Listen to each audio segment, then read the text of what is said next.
All right. Well, hi everybody. Welcome back to another episode of Left Unread. It's me, your old pal Cam, Nope. joined as always by my old pal Evan. Nope. How's it And going, some man? of yours old pal, some of your old pal as well. Fuck. Yeah, some of your old pal as well. Sorry, folks. I have once again undergone the humiliation ritual that is visiting my family for a holiday and coming back horrifically ill. So bear with me here. Yeah, I mean, it's Nope. it is what it is. Yeah. I think I know who the culprit might be, though. There were some clues laid out. Yeah. So I was at my sister's for Easter, and she's married. She's got a couple kids. I have an older sister. She shows up. She gives everybody little Easter baskets that she made, which she never does that, But it's a nice little gesture. And they were filled with what, like raw bush meat, like monkey meat or something. No, they were Okay. filled with a handful of little treats, and very conspicuously, each basket also contained two pouches of emergency. Which Do you think that was her way of being like, listen, you guys are gonna have a bad week. Me showing up today, the ethics of it are up in the air, and I don't actually. 'Cause, It's like, too listen, late now. generally I don't want to speaking- talk about it. Generally speaking, early April isn't when the emergency is getting passed around. Yeah, yeah. Like kinda party suspicious. favors. And That's like going around and giving everyone like the antidote to a poison after you just fed them all dinner, yeah. and being like, hey, listen. I don't You'll know thank what me was in- later. I don't know what was in that dinner, but Yeah. sometimes it's best to just have an antidote Yeah, just- on hand. Better safe than sorry. Better safe than sorry. Yeah, so like I texted my sister who hosted it. I said, "Hey, is it were any of you guys sick on Sunday? Because like I'm dying here." And she goes, "No, but her husband, and both of her kids are sick now." And I was like, "Great." So yeah. Damn, man. Well, I'm sorry to hear it. That's Yeah. being sick is the sort of scenario that I wouldn't wish on my worst enemy, let alone a pal like you. And I'm sorry you're going through it. Dude, you should see the color of the shit coming out of my nose. No, that's cool. It's like fucking like neon yellow and green. Yeah, man. Yeah. All right. Well, I believe you. Yeah. It's you know what though? There's stuff going around. Yeah. A lot of my coworkers have been sick lately, and I've managed to avoid it. But it's sort of like a second little wave of illness. Yeah. Well, everyone, wash your hands. Wear masks. If you're around people that are immunocompromised, do your part, because my poor friend Evan is now, suffering. Yeah. Mm-hmm. And I don't know. We've tried all the usual remedies. Yep. He swallowed a whole battery right before we started. I'm bloodletting right now. I've got some leeches. He's got leeches from the waist Upon down. my embloodened penis. I put him here right there. Yeah. He's doing Teams appropriate leech bloodletting, meaning from the waist down. He's business cash from the waist up. From the waist down. Leech on dick from the waist down. Yeah. From the waist down, yeah. Yeah. Right on the vein Well, of anyway. my penis.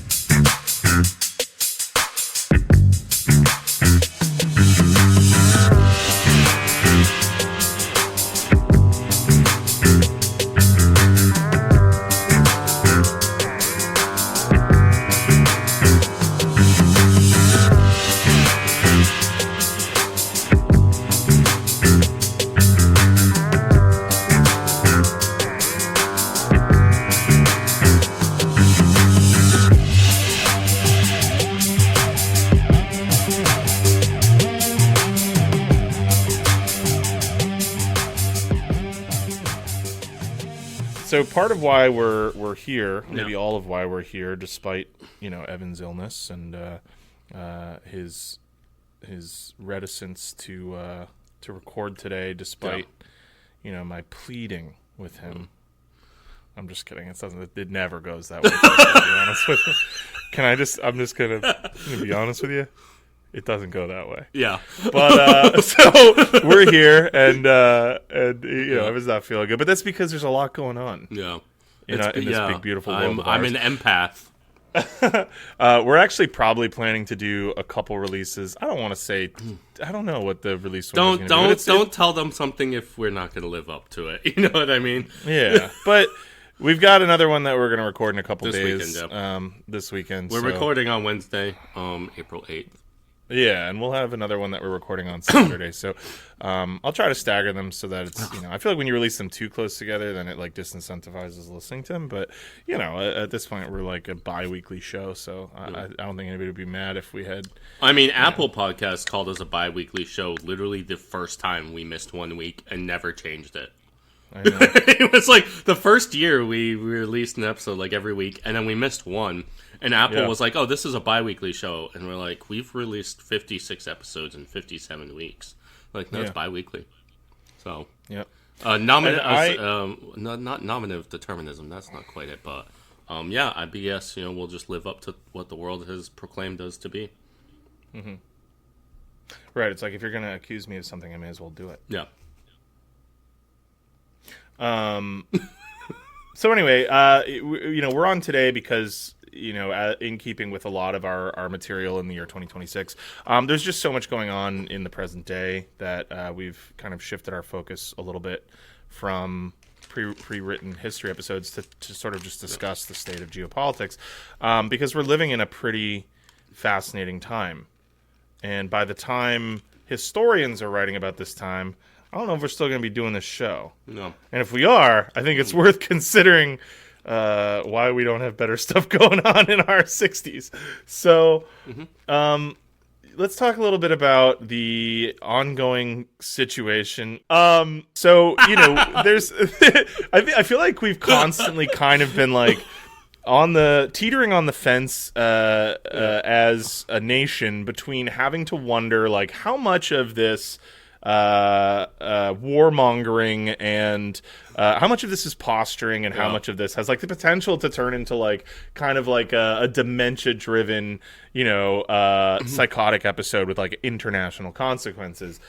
And I think largely it's played out to be posturing for the most part. I think real lives are being lost. There are right? Like it. So not to say that like the whole thing. Fucking Israel like just completely bombed out a village in southern Lebanon. Yeah, they also. I mean, Netanyahu. Whatever. I digress. We'll get into that in a second. But something that has appeared to be true for years at this point now is Trump's tendency to kind of come out of the woodwork with like these wild, super inflammatory statements like, what we saw over the last couple of days where he truthed a few pretty wild things happy Easter, everyone. I'm going to erase the Iranians. I'm gonna be perfectly honest. I don't think he was writing those truths this weekend. They was just like he doesn't really usually swear that often. And you think somebody else was behind? Yeah, I do, because like I think he was like sick this weekend. I think there was something going on. Well, but like it just didn't sound like him. It sounded like one of his like loser, like incel little like boy slaves that he has like running the socials for all of his accounts. One of the freaks that he like peeled away from like the Nick who like really camp loves posting pictures of Donald Trump in front of a Sonin rad. Like those ones, or like an AI video of him as Rambo, like just like a jacked Donald Trump like machine gunning. So I mean that's totally fair and valid, and I think that the world may never know, right?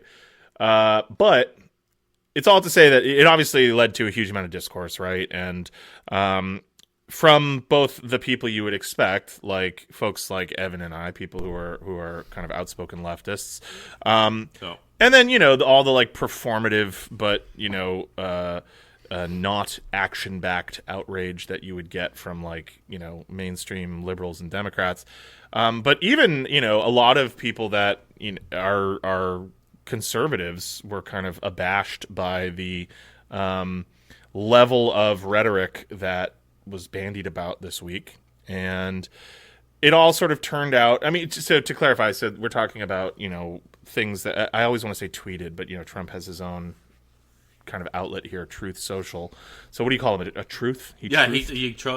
It's a retruth. I'm not kidding you. This is what it's called. Yeah, I believe you. Yeah, you. So he truthed out, Happy Easter, everyone. But I hope that Iranians understand, and I'm paraphrasing here, that it's going to be Bridge Day and Power Plant Day, all wrapped into one. And he's, of course, talking about striking civilian targets like bridges. War crimes. Yeah, infrastructure that is not considered valid, which the United States and Israel love to bomb, no matter, they always have. And that, so it's not like that would be the first time that those targets were selected or deliberately attacked by United States military or any foreign military. But to talk about it in such a cavalier fashion, I think, is what kind of freaked people out, because you always like to have this sort of, I think, when you're, a member of the mainstream American political cadre, you want to have this sort of plausible deniability where you're like, oh, it was an accident. No, we didn't mean to hit that bridge where there's nothing else. Well, it's like when they double tapped that girls' school, and they first tried to. They used the Israel thing where they tried to blame it on a misfired rocket from the IRGC, and then when there was independent confirmation that it was a fucking Tomahawk missile, which Israel doesn't even have, the United States tried to blame it on an AI targeting system that mistook it for a military base. It's like, no, you just killing little girls. Just admit it, man. Yeah. But yeah, anyway, you were saying. No, just that, I think that people like the feeling, the warm, fuzzy feeling of a certain level of plausible deniability with that stuff. And so I feel like a lot of the outrage, especially from Democrats, was more just about the fact that he was kind of saying the quiet part out loud than that he was threatening targets. Yeah, because they want this. Dude, right now, today, the Democrats. Now, listen, the war in Iran is this is the unfavorables are so high, so naturally the Democrats want to claim it for themselves. Right. Democrats are coming out today doing full court press saying that Trump tacoed, Trump always chickens out, all that kind of stuff, saying that he didn't finish the job. It's you understand nobody likes this, right?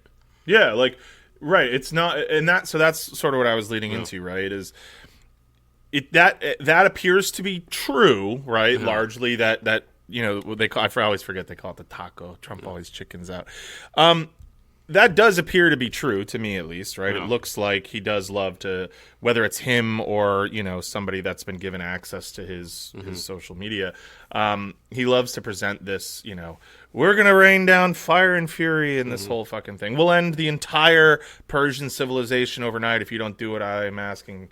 And then whenever a foreign country, whether it's Iran or, I don't know, fucking Syria or Israel is a great example of a country that doesn't take his threats of sanctions or anything seriously.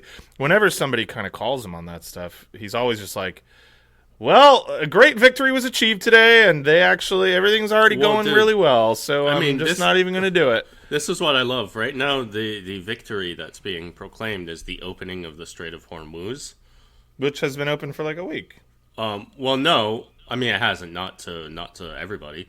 But when it was open? 2 months ago. Right.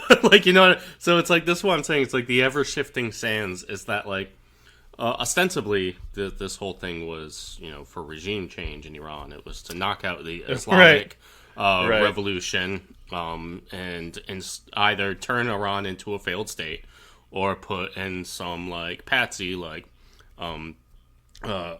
Reza Pahlavi or something like that, who will murder all of his own people at even higher rates than the Iranian, the Islamic Republic did. We're talking, of course, about Reza Pahlavi 3. Yeah, who's the threequel. Yeah, whose father's secret police was famously probably the most feared in history, even more than the Gestapo and shit.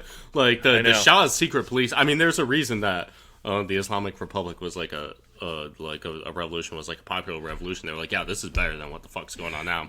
But Dude, I there's mean, such a tendency in the West to like romanticize kings as like being like somehow more noble than like dictators, like who are not of noble blood. But it's true, like of not only Shah of Iran, but like Haile Selassie, the last emperor of Ethiopia, who is like the religious figurehead for Rastafarians and is idolized by lots of people. And you know, there's something there, right? Like he was able to maintain independence in the face of European colonialism for a long time, but also like a famed despot with like insane secret police and like ruled with an absolute iron fist. So like you know, kings have historically been pieces of shit, and dictators stole their playbook, not the other way around. So, but yeah, I mean, nobody should be surprised that the Shah was like a fucking lunatic. Yeah, no, literally, his like secret police were like some of the most feared in history. Yeah, he was just a pussy. That's why he never went as far. You know, like.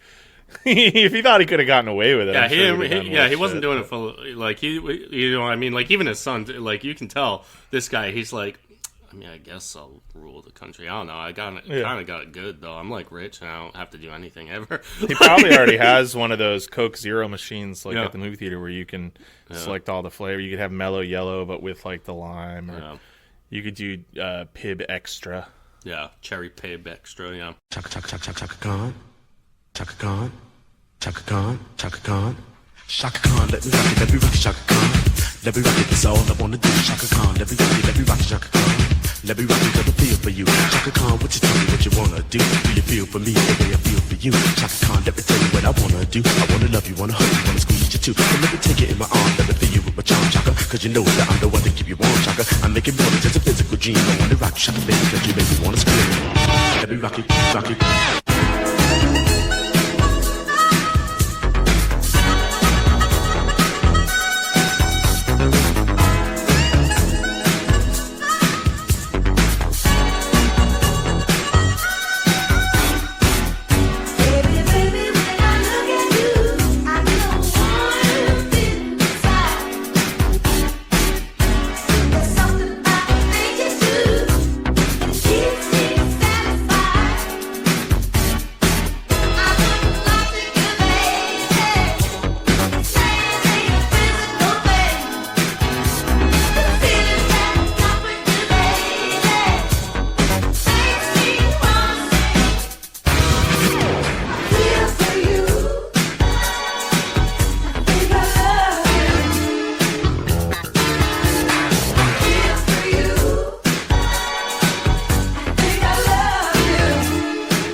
But anyway, so like the whole plan was, you know, regime change, to turn it into a failed state or reinstall a stooge.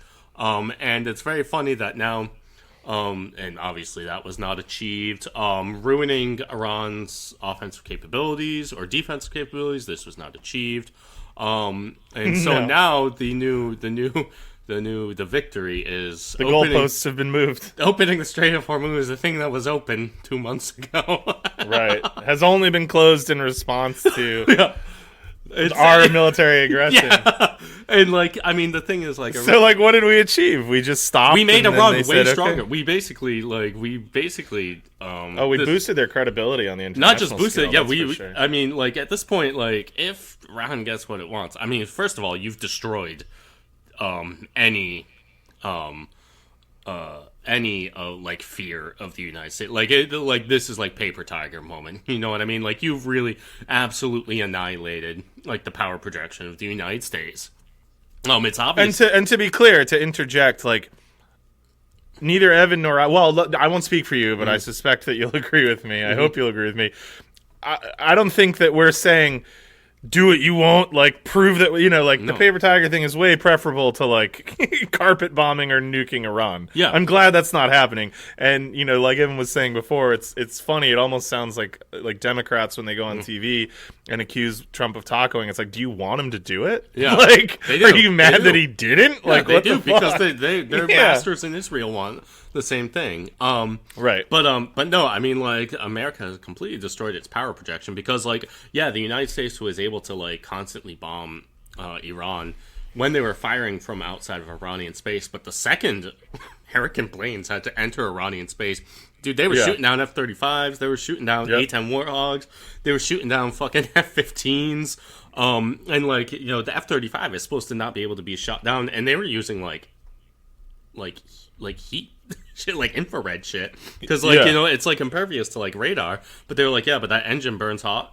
And so they're like tracking it through that.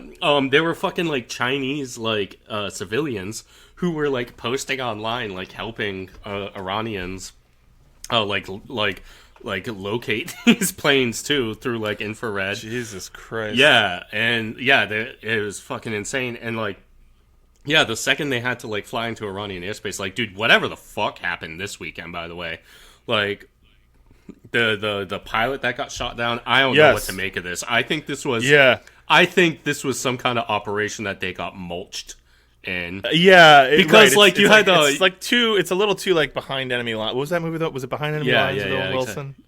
Owen Wilson. But no, because like there was like the days leading up to it, Hegseth is firing a bunch of different like generals and shit, like 4-star generals. Yeah, he was like firing all these people, and then there was also like this leak that came out that the United States was thinking about like trying to build a runway in Iranian territory in order to steal their enriched uranium and like extract out in like a plane that they bring down and land.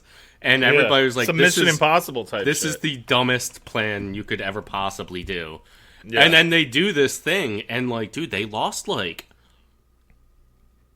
maybe a dozen aircraft, and like they lost helicopters, they lost fighter jets, they lost like human transport lives. Planes. Yeah, they lost people died. Yeah, there's like all of these things, and it was like a massive fucking just catastrophe. Like they lost all this shit, and I'm like, dude, I don't think they were trying to fucking. I mean, I'm sure a pilot got shot down. Maybe they did rescue him, but I think they were trying to do something fucking stupid, and they just got like mulched. And then like right after that is when Trump starts going crazy, like, and you could tell this pisses him off so much, dude. He had this one video that came out the other day where people were asking, they were like, so, would you be open to this war ending and Iran is now able to extract a toll for every ship that passes through the Strait of Hormuz? And Trump just goes, like, you could see the darkness go over his face. He was like, why shouldn't we be the ones to extract a toll from the boats going through it? We're the winners. We won. Like, and he got like wicked, and you could tell, you're like, dude, this guy's losing it. Like, he's fucking absolutely like, you see like this dark cloud go across his face when he said we won, where he's just so pissed. He's like, why won't you fucking hogs just accept that we won? Iran just doesn't know. Yeah. Just say it how I like to hear it. And then, and so you see today, too, like, South Korea's, like, talking shit about the U.S. Like, you know, the U.S., like, pulled all their THAAD and, like, Patriot air defenses out of these countries in East Asia. And they're all just like, what the fuck is the point? Like, like, you can't even protect yourselves. And and the second anything goes bad from you, you just take away these things that you gave us to protect us from, like, China and North Korea. And it's like... Wait, what reason do we not do we have at this point? It's like, because South Korea, they were drift saying, closer to China's sphere of influence. Yeah, they were like, we're under economic sanctions from China because of this shit, and like, and we're not getting anything out of it now. Like, we're like totally exposed now, and you're just like, you can't even keep your own shit on lock. Like, never mind defending us. And of course, you know, we've reached the point now where like, you know, China is such an economic powerhouse that they no longer have any reason to fear U.S. sanctions. Like, I mean, the U.S. still accounts for, what, like 13-14% of, like, Chinese foreign trade. Yeah. But there was that interview, I think it was, like, last year, where that trade minister was just like, we don't care. We don't care. Like, if we lose every single cent that we make from U.S. trade, we don't care. China's been here for 5,000 years. Yeah. And if the U.S. goes away, we will hopefully be here for another 5,000. Yeah, and it's just like all right, but it's like, you know, look at Iran, look at it's Persia, right? The Persian culture has been around for 4,000, 5,000 years itself, and you know, all this talk about obliterating them for what? Yeah.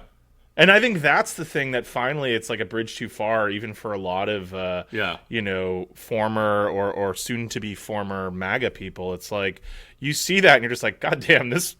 All right. That's like they're like, are we the baddies? We're the baddies, you know. Oh, I think that. Yeah, I don't like. I think more and more people are coming around to being like, fuck, man. Not MAGA people. No, I think there are. There are a lot of people that. You're crazy, man. I'm sorry. No way.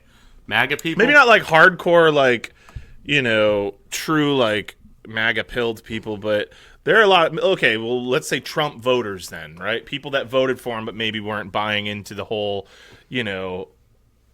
pure MAGA thing. You don't think that there are people that are seeing this? And if he saying, ran in like, 2028, they'd vote for him again. Yeah, no, that might be true. That might be true. It's like, dude, it's like my dad. My dad was just like, after 2020 and all that shit, he was just like, I'm done with that. Like, my dad was never like a big Trump guy. He voted for him because he always votes Republican. But then my dad was like, I'm so sick of this asshole, like, after the January 6th stuff. And then 2024 came around, and he was like, well, yeah, I'm not going to vote for a Democrat. So he's like, I'll just hold my nose and vote for him a third time. It's like... Yeah, but I mean, I don't think everyone's doing that. I do. I'm sorry, man. We're Americans, dude. This happened in 2026. And 2028 comes around, and they're just going to be like, well, who are you going to vote for? Fucking Kamala Harris, Pete Buttigieg? No, you're going to vote for Trump. Like, I'm sorry, dude. I do not have this. I think that's true for some people. I think there are probably lots of people that's true for, but I don't know. I have to think that there are some people who, after, and granted, it might be that the wrong things are outraging them. It might be that, but to your point, we have also say I was going to bring up like gas prices and grocery prices. All of a sudden, we are seeing tons of people like, say like, I actually never even cared about gas prices, dude. It's worth it. Never even looked at it. Doesn't matter to me. It's worth it for us to get some of this hot Iranian woman on OnlyFans. Like, doesn't that's matter what to me. think. Oh well, that too. Yeah. Have you seen the way these chicks used to wear their hair in the 70s, dude? Yeah. Fucking crazy. I Dude. could jack off to them all fucking day long. Look at the Farrah Fawcett hair on these beautiful Persian ladies. No, that's all they care about. Yeah, I mean, I don't know, man. It's all I can say is, the goal ultimately is for there to be a fucking McDonald's in Tehran, and who needs it? Who needs it? But the hair, the 70s hair looked good on everybody. Yeah, people just looked good in the 70s. People just were looking good in the 70s. The fucking style was cool. Bell bottoms and shit. Yeah, everybody was skinny. Yeah, everybody was in shape. Like, if you ever seen pictures of John Candy from the 70s? Also, not to be fat phobic, I'm fat. Yeah. Just to really clarify. Have you ever seen pictures of John Candy from the 70s? Probably, yeah. I mean, he's like skinnier than I am. And really? and he was supposed to be comedically fat back then. Let's see. John you're Candy looking up in the right now. 70s. Oh, he was a chubby fellow. Yeah, I've seen it. He was built like I'm built, I mean, I've seen pictures where he was even tall. skinnier than. Yeah, he is tall. He's a big dude. But yeah. I mean, that's him in the 70s. Look, that's a different picture. I saw one of him just like sitting forward, where he was very young. So, but anyway, this one here. This one here. No, not that one. Like this one's a decent one. I don't know if you can see it. Oh no, there we go. Oh yeah. Yeah. See. Yeah. Like, you know what I mean? He's got his shirt tucked in. It's not really hanging over. But he was still supposed to be comedically fat at that point, That being said, I feel like if you name a kid Candy, like nominative determinism at that point, yeah, Well, there we go. I used to know a guy whose last name was Money, like spelled like money. Yeah. And he was poor. That's Was he poor? I don't know. No, it wasn't that. It was just that I feel like when you have, and it was an alliterative name. I won't give it away because I don't want to say Honey Money. No, alliterative, same first letter, yeah. and it rolled real nice. It was money, and Maddie Money. It was a cool, sure, and it was a cool ass name, and it's like you name your kid something like that, you better hope he turns out to be awesome. Yeah, and he wasn't. At the very least, you'd hope he would turn out to be like a white 2010s rapper. Yeah, like fucking Sammy Adams, and who was the kid that everybody loves? Mac Miller. Yeah, Mac Miller. Another alliterative white rapper. Yeah. Rhyming one, Paul Wall. Yeah. Yeah. I mean, Paul Wall is a different beast. Yeah. he looks like his name sounds. Paul Wall is a member of a very specific subculture of white boys. That I went to high school with. Well, we all went to high school with them. Yeah. And you're not supposed to say what they are anymore, but you guys all know what they Yeah. are. And they used to maybe wear like a lot of South Pole, Yeah. a lot of E-Nice, Yeah. A lot of Echo Unlimited. Echo Unlimited. Yeah. Remember? Oh, yeah, dude. The like triple XL Echo Unlimited shirt on like a 5'7", like 130-pound kid. Yeah, with red hair. Yeah, I remember Kid with- I had one who, I won't say his name on here, but it is like the whitest name. And he lived like right up the street from me, from a wicked nice family. They had a huge house, and he got like super into it. He made people start calling him Streets. What's his nickname? Streets. Streets? And he With was like a Z at the end? and he was like 5'4", 5'5", maybe 110 God. pounds, soaking wet. Ginger. Streets? What's this Ginger. I've seen the neighborhood you grew up in. That is... It wasn't in my neighborhood. So- It was across. It was across the street. You know how there's that at the top of my street. I don't want to say because Yeah. across the street from that was like another block led up to that like car wash little Yeah. thing. Yeah. He lived on that part. Okay. So it's actually a different street. But But still a hysterical, like not the neighborhood. and streets. he would roads he- maybe. from the town I'm from. Yeah, dude. Yeah, No. avenues. Yeah, but Cul-de-sac. he wore this like he drove this like piece of shit car, and he used to sit there and like smoke his cigarettes out and like just not ash them, and so like his car just had fucking streaks of ashes down the door. He sounds like he had long nails. It sounds like a kid with dirty nails. No, not really. Oh, there you go. It's good to be surprised sometimes. And Yeah. that's something that I've never had a lot of patience for. Is dirty dude. Streets is funny. Streets is really funny. Yeah, from like a wicked like well-to-do white family. What would yours be? What would your nickname be? What my South That Coast type of- Massachusetts? That type of guy name. I don't know. What would yours be? I don't know. I mean, everybody used to call me Killer Cam, like Cameron from the Dipset. Yeah. From Dipset, the Diplomats. But I don't know. I probably can't co-opt that. I don't know what it would be. Yeah. I don't know, man. Everybody, I guess I won't say everybody would call me something too, but I can't say because it would give away part of my last name. Mm-hmm. Yeah, Cammy Baby, maybe. Cammy Baby. That's my Heavy, yeah. My nom de guerre. Yeah, Cammy Baby and Heavy. Heavy. There we go. Yeah. That works. Or clamoring. I mean, I'm White Power Cam, dude. hey, listen, I believe in power for all different types of people, man. Why not? Yeah. Clanurin. Why not white power? Of course I think whites should be powerful. Yeah. I think everyone should be. Dude, imagine that. That's like it's like the All Lives Matter. Yeah. It's like, what is it? Who? Yeah. Of course, they just try to be as obtuse as possible, and Yeah. they're not. All Of races course, I power, believe in dude. white all power. Races I believe power. I believe in human power.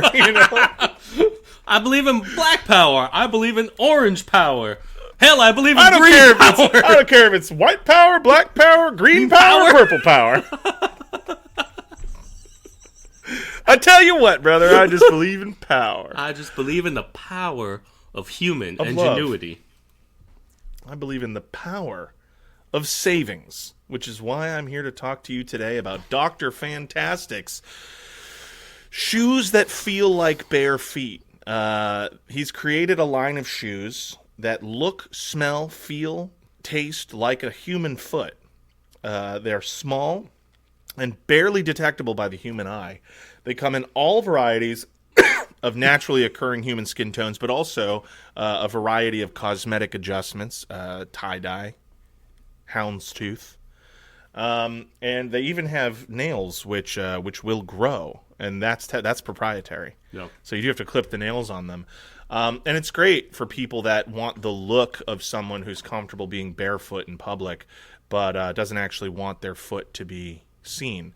And you can buy them fitted so they look just like your feet, but you can also get them to look like a range of professional people's feet. I personally have already pre-ordered the Rachel Dolezal Supremes, which only come in a men's size 14 and up. And let me tell you, man, they grip. You can do all sorts of bouldering, rock climbing, trail running. Evan, have you gotten your free promo pair yet? No. No. Which ones are you eyeing? I'm eyeing the Lord of the Rings tie-in, Frodo Baggins, Hobbiton, the Hobbiton Steppers. So You got kind of a Hobbit vibe, dude. You got thick, dark, curly hair. yeah. If you had the hairy feet, Yeah. you're too tall to be one, but like, yeah, but not by much. Not- you know, Yeah, I was gonna say, shave off you like know. 2 inches. you're closer than me. Yep. know, But I've always wanted ever since I was a little boy, I wanted that real hairy toe knuckle. You know that the hobbits Yeah, had? really? The knuckle part? The hair on the knuckle, just funny, swaying dude. in the breeze, while you smoke your pipe and frolic Your through the long fields. bottom leaf. Yeah, yep, with your little cut off pajama shorts that they wear, and your pint of ale.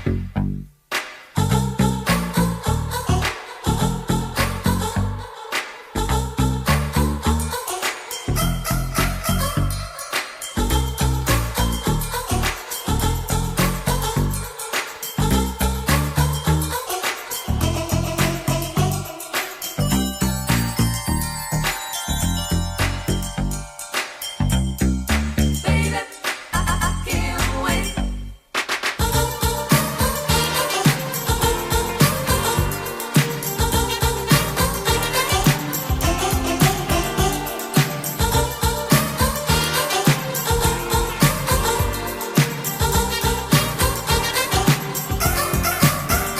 My love, tell me what it's all about. You got something that I can't live without. Happiness is so hard to find. Hey baby, tell me what is on your mind. 'Cause I can't wait. Baby, till you come here on the telephone. I can't wait. Baby, I can't wait all alone. I can't wait.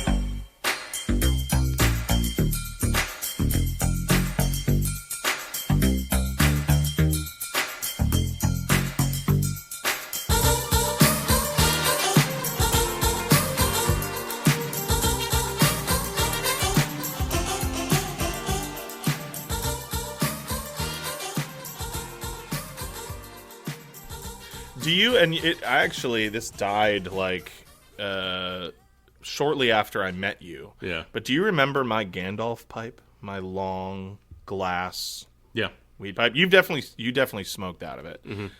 But it got I smoked broken out of a in lot of Cape things, Cod. brother. It broke in Cape Cod.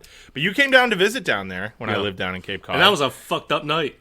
That was a crazy night. We had a guy, I don't even Evan think, and I had a guy. I don't think we could even mention what he told us on air. No, I think we can. We're definitely not going to mention what his name was. I don't remember what his name was. I do, Okay. and I will not mention it or anything about him.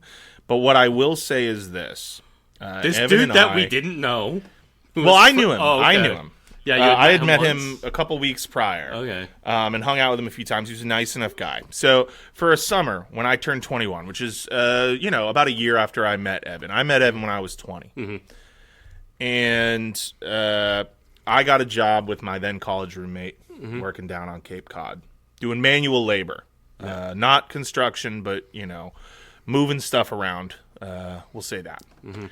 And it was a fun summer. Summer I turned 21, living in Hyannis, and met a lot of interesting people. And one of the people I met was this guy, and he was dating somebody who was like friends or related to somebody that I knew down there, whatever.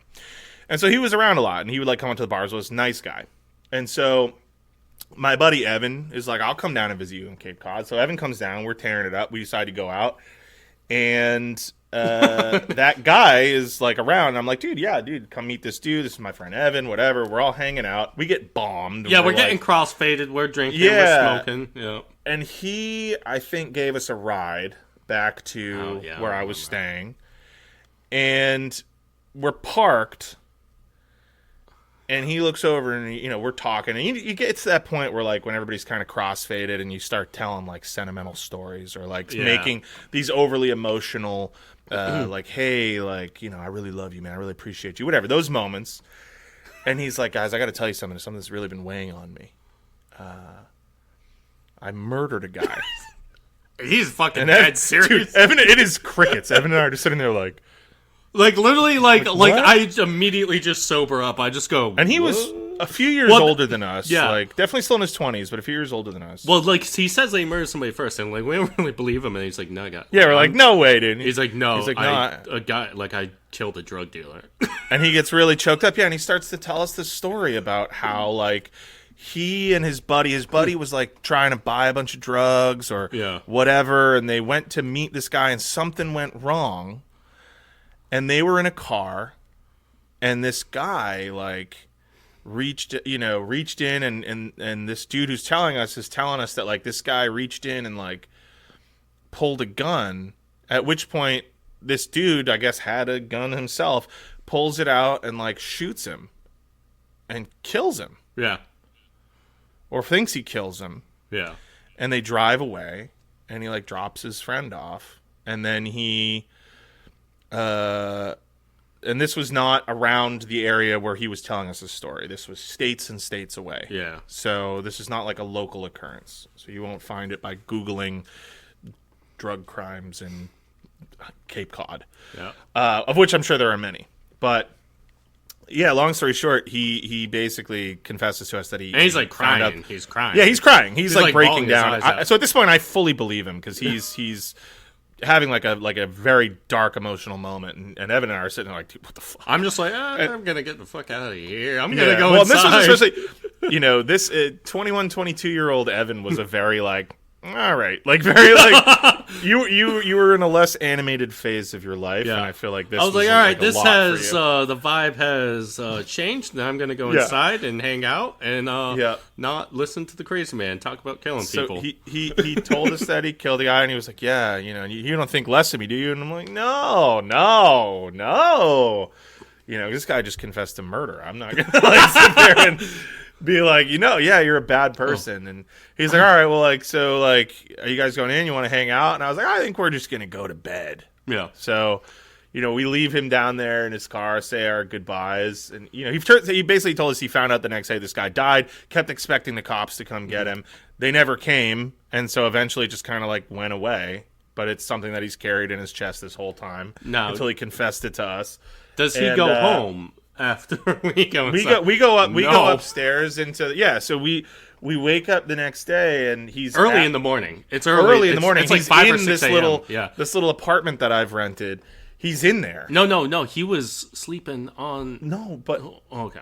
he came up. Yeah. Like my call, Jeremy was like, "Oh, did you like call such and such?" And he's here. Yeah. And so we're both like, "What the fuck is he doing here?" Yeah. Like we thought it was related to the thing. And it's like, no, he's like he was so drunk and he didn't want to drive home that he thought that he was sleeping on the porch of the house that we were renting. Now, that also wouldn't have been okay. A guy lived downstairs. We were like renting a guy's third floor attic apartment. But he was like thought he was sleeping there. Turns out that he like fell asleep on a strange neighbor's porch. And they came out and found him, and he was all like, "Hey, like, let's go get breakfast." And honestly, I was at that point. I was like, "I'm not gonna like be this guy's friend anymore. I don't think. Yeah. That's a tough thing for me to not think about every time I see you. Yeah. So I kind of stopped hanging with him. And part of me feels a little bad about that, but also like It's the only time I ever met him. Yeah, I didn't really see him again after that. No, I was just he kinda still like, sometimes will yeah. pop up on my. I still actually have his then phone number in my cell phone. I saw it the other day when I was clearing some old numbers out, and I left it in there. But yeah, he sometimes I see him pop up on like social media, like to add him as a friend, but I don't do it. And that's that. But yeah, he told Evan and I that he did that shit. I just want it to be clear for the record, I do not know this man's name or anything about him, so... I don't remember his last name. I only know his first name. And he's in my phone as a nickname. So, yeah, I don't know. And he probably still doesn't have that same phone number. But he might. Yeah. You know, maybe I'll give him a call if I ever need a dirty deed done, you know? Yeah. I'm just kidding. I don't think it's that type of situation. But yeah, that was a heavy time. Interesting summer, man. That was an interesting summer. Yeah. A lot of things went down that summer. Yeah, maybe another one. Maybe don't tell on the podcast that involved that apartment. Oh yeah, no, that was after I moved out, because so basically I had like a falling out with the guy that I was, you know, friends with, and you know, we had kind of an embattled relationship, and I haven't really kept in touch with him now. I know he's doing much better. I'm doing much better. You know, I doubt that he listens to this, but if he does, I wish him the absolute best, because I think he's a good person. But we had like kind of a falling out, and I like left. I was like, I'm fucking out of here. Like, I'm not even making enough to pay rent for this fucking shitty little apartment doing this job that you got me. So I got out of there and went back to like my parents for the rest of the summer.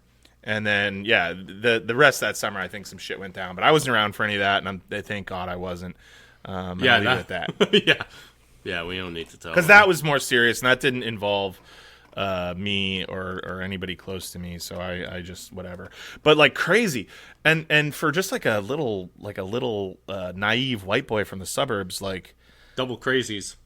Yeah, man. It was like Double crazies, dude. Yeah. I will say that summer was the first time that I ever went to the ER, and it was because of a panic attack from ripping a bong.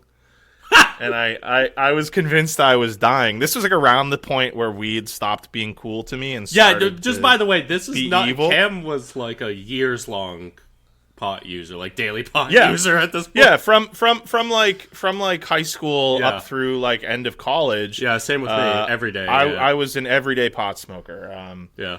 And not like crazy amounts. Like I was never the guy who smoked the most weed of anyone you know, but like I smoked weed every day. Yeah. I smoked at least a bowl every day, if not more. And I enjoyed it. It was fun. I wasn't a big drinker. But yeah, I like ripped a bong, and I don't know what was in it. I don't know whose it was. But I was like with some buddies and got so absolutely stoned. I was like, I'm dying. I'm going to have a heart attack. And they're like, you're not dying, dude. And I'm like, no, I think I know what dying feels like. And this is it. I'm doing it right now. And they're like, man, Cam, this like You're sucks so bad. Like, fucking mellow. please fucking stop. Like, you're not dying. And I was like, I am dying. Someone needs to bring me to the hospital. And so one of the guys was like, all right, man. Like, if you actually feel that way, like, I'll bring you to the hospital. Yeah. And I'll tell you who that was once we're off the air. Okay. He's like, I'll bring you to the hospital. And I was like, all right, man. And so thank you. Like that. We go to the hospital, and I'm sitting there, and I'll be honest with you, like the longer I'm in the waiting room, the more I'm kind of like, I don't know if I'm dying. Like, I'm already here, so like I feel like I should. It would be more embarrassing to realize if I don't while get you're- looked at. This is on Cape Cod too, and I'm like, all right, and it's like during the vacation season, so the ER is like bumping. So I'm like, I feel like I'm having a heart attack. And they're looking at me. Even the receptionist is like, fucking guy, dude. He's high as shit. Yeah. But so they go to see me, and this doctor comes in, and he's like, okay, so you're complaining of like shortness of breath and chest pain. Like, he's like looking at me, probably smelling me. And he's like, can I ask you a really candid question? And there's no like wrong answer here. And I was like, yeah. And he was like, did you do any like drugs today? Like maybe smoke some marijuana? And I was like, yeah, I did.